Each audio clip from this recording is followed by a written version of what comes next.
Yeah, I think Monty would fall in that category. Yeah, I'm not sure we should have made that movie. I just wasn't very good. I don't want to blame anybody else. I just wasn't very good. Pam, did I enjoy Making Summer Time? Does it look like it on screen? Yeah. No, I'm going to say because yes, we did. It was an enchanted summer. It was May to August of 1979. And if you've ever been to Mackinac Island, or you've never been, you must go. You must go because it really is a wonderful piece of American history. You get off the boat and go back. You really go back to another time, and it's a place every couple should go. You should, it is so romantic and so inviting. And a lot of that got on the film. A lot of times when you're making a movie, it can get tense and people are competitive and there's a hurry and whatever. Somehow all that left. It was an absolutely mellow, enjoyable experience doing the film. And I think that's fortunate for the story we're trying to tell. Way in the back. Did you enjoy doing Saturday Night Live? Did I enjoy doing Saturday Night Live? I did, right up until the moment before, all week I'd been rehearsing. This was just about around Easter time back in 1985. And all week I'd been working with the writers, and I particularly enjoyed, I knew I had a sketch coming up with Billy Crystal, in which we were going to do Superman at the Old Age Home, which was a really kind of a sweet idea. But all week we did not have the opening monologue. You're going to go out live at 11:30, you got to fill 5 minutes, and I kept saying, it's coming, don't worry, it's coming, it's coming, it's coming. Finally, it's about 7 o'clock on Saturday evening, there's still no monologue. We've got to do a dress rehearsal at 8. And they go, all right, what's going on, what's going on? And at that moment, out comes the costume person with this huge bunny suit. And stuck in my face, this is the monologue. The monologue was, I had to go out there wearing a bunny suit. But now by this time, we're so close to air, I'm so panicked, it's like, oh, okay, and then again, it's how a lot of stuff happens. Before I knew what was going on, there I am doing the, live from New York at Saturday Night Live, first week, and I got the ears flopping around, and I don't know what kind of spectacle I made of myself, but that was, in retrospect, I wish I had a little bit more planning. But actually, if you never saw that, there's one of the scenes is a highlight in the years of Saturday Night Live. The deal with Superman at the Old Age Home, and is sitting there on the porch at night, and Billy Crystal plays some guy named Izzy Fishman or something, and who is also there, retired car dealer or whatever. And we're talking, and Superman is sitting there with a bathrobe and sort of white hair and glasses and stuff, and you just see he's still got this S on his chest, right? And he's sitting there just talking about the old days. He's saying, well, I remember, I was faster than and he's filling in the blanks with all this stuff, right? And this goes on and on for a while. And so finally, you're thinking this guy's like totally loopy. He's trying to talk about the old days.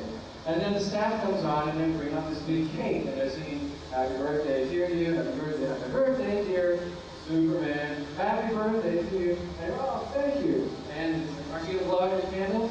And he takes it to the cake and just goes, oh, and the cake goes, boom, flying across the room.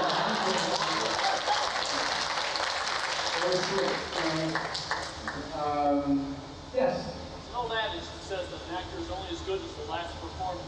Right. If you were to stop tomorrow, would you look back and smile? And have you ever thought about playing a truly villainous character? Yeah, have I thought about playing a villainous character? I've thought about it and done it. I've played a number of villainous characters.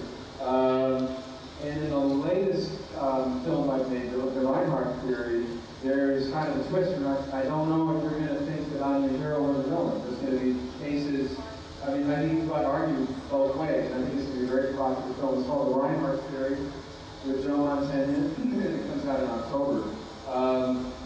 I enjoy it. And the villain needs to be not just a cardboard cutout. Sometimes the villain is a one-dimensional attitude rather than a person. But when he's a person, when there's somebody in there who just is twisted or distorted for some reason, or has unacceptable motives, that's interesting to play because, after all, as actors, it's not our job to judge the people that we play. It's our job just to play them convincingly. I try very hard to play characters without apologies. And the result of that is that I can play Superman and literally believe, like, hey, this is me. the same way I can play some total freak and say, this is also me.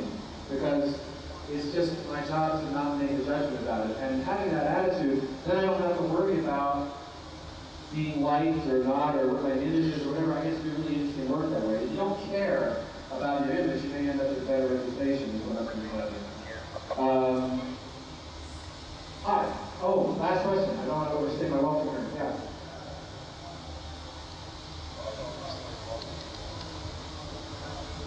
Would I do a cameo on Lois and Clark? Yeah, if it was clever enough. Sure. You know, maybe if it was something really, you know, it has to be fun. It has to be kind of worth it. If if you guys ever have ideas about that stuff, you communicate it sometimes to the studio. Do you ever send in and tell them this is what I do? And what happens? Is it ever get made? Or do you feel like being ignored? Yeah, because I feel as long as we make something that fans would want to see, that keeps the dignity of the character and has a logic to it. Especially it's a little bit weird if he's Superman, right? Well then who am I, right? I'd have to be somebody else kind of, wouldn't I? But anyway, just do Jarrell. Yeah, actually, Jarrell is back after all these years. Anybody else dying to ask something? Okay.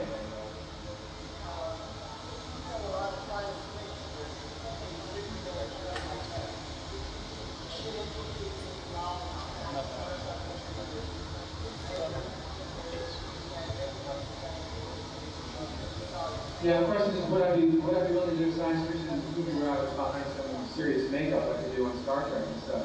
Yeah, I never care what it's supposed to look like if the character is a good character to play. I don't have to look like me, like whatever. If it requires makeup and looking like some futuristic creature sometime, that's fine. I don't know specifically on what show, but anything that just lands on my table, I read and evaluate and think about and say, yeah, this would be interesting or not. So again, I don't make any judgment. I just try to enjoy it and hope that you will too. Anyway, thank you very much for coming out.